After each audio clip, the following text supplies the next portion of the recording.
This is G.I. Joe Fan 2000 with the annual year in review video. The year 2022 is the year that society started to learn to live with COVID-19 and accept the fact that it was becoming endemic. It opened with a new variant known as Omicron.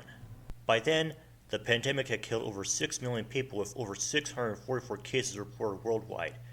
The US still led the world with over 1 million deaths and over 100 million cases, rivaled only by India, France, Germany, Brazil, Japan, the UK, and Russia. The year also opened up with a fire at a row house in Philadelphia that killed 12 and injured 2, shortly followed by a fire in the Bronx that killed 19 and injured 44. Microsoft announced that it purchased Activision Blizzard after that company was at the center of controversy. Towards the end of January, truckers in Canada staged one of the largest protests against COVID vaccine mandates, inspiring similar protests around the world, mainly in France, the Netherlands, Australia, New Zealand, and even the United States. During the protests in Canada's capital, Ottawa, Justin Trudeau enacted and retracted the Emergencies Act for the first time. Despite the controversy from various human rights groups, the 2022 Beijing Winter Olympics still kicked off, making Beijing the first city in the world to host both the Summer and Winter Games. It concluded with Norway winning them. Joe Rogan came under major scrutiny for the various topics he addressed on his podcast. Jeff Zucker resigned as president of CNN, just as he launched a new streaming service, CNN Plus, which shut down only a month later. Also around this time, former President Donald Trump launched his own social media platform, Truth Social. Elsewhere, a new crisis began with Russia increasing its military presence in Ukraine. They ended up invading the capital city of Kiev, causing a humanitarian crisis. At least over 14,000 Ukrainian civilians have died, with over 12 million displaced. As a response to this, Russia was sanctioned and cut off by most of the world. Companies such as McDonald's and Starbucks permanently pulled out of the country, while the Kremlin banned 963 Americans from entering Russia. South Korea elected a new president with Yoon Suk-yeol, while Ketanji Brown Jackson became the first African-American woman nominated to the U.S. Supreme Court.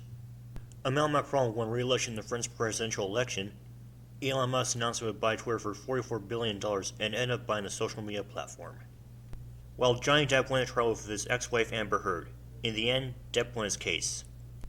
A shooting at a supermarket in Buffalo, New York left 10 people dead and 3 injured. Just 10 days after that, a shooting at an elementary school in Texas left 21 people dead, including 19 children.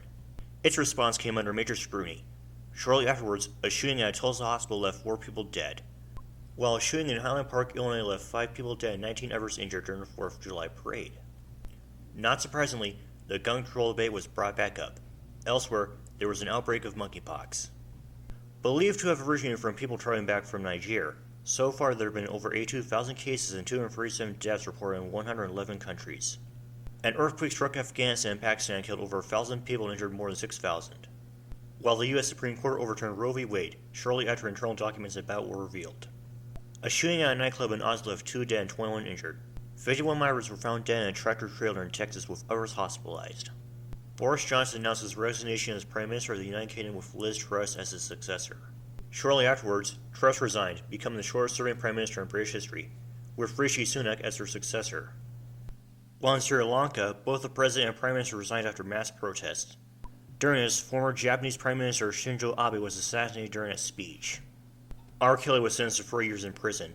While floods in Kentucky that lasted throughout that summer killed 44 people, resulted in over $1 billion in damages, and had historic rainfall.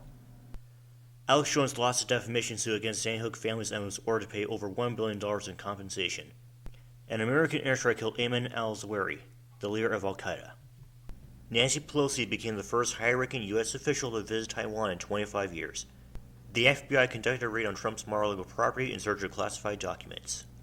Queen Elizabeth II passed away at the age of 96 after 70 years as head of the British monarch, only 5 months after the Platinum Jubilee.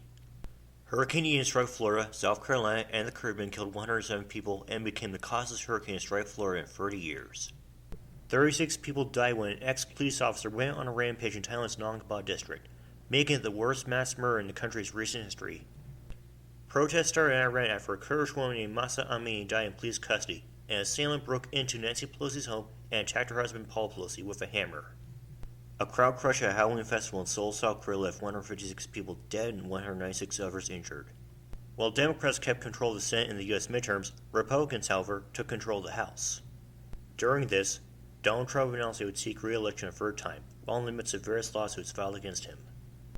Shortly afterwards, He hosted dinner in Mar-a-Lago with political commentator Nick Fuentes and rap artist Kanye West, the latter of whom is also planning a presidential run in 2024 as well. After that, Trump threatened to terminate the U.S. Constitution. A crash at a Veterans Day air show in Dallas involving a B-17 bomber and a P-53 fighter occurred in which 6 people on board both planes were killed. While shooting at an LGBTQ nightclub in Colorado, 5 people died and 25 others injured. Shortly afterwards, a man killed 6 of his co-workers before taking his own life in a shooting at a Walmart in Virginia. Qatar hosts the World Cup, making it the first FIFA World Cup to be hosted in the Muslim world. It concluded with Argentina winning for the first time in over 30 years. As the year ended, China's extreme measures against combating COVID-19 resulted in an economic impact and massive protests against them. As a result, the Chinese government rescinded most of their mandates. Production of the Boeing 747 ended after over 50 years, while Pedro Castillo was ousted as president of Peru, causing massive protests with 24 deaths and nearly 150 arrests. Authorities in Germany thwarted a coup conducted by far-right revolutionists against that country's government with 25 arrests.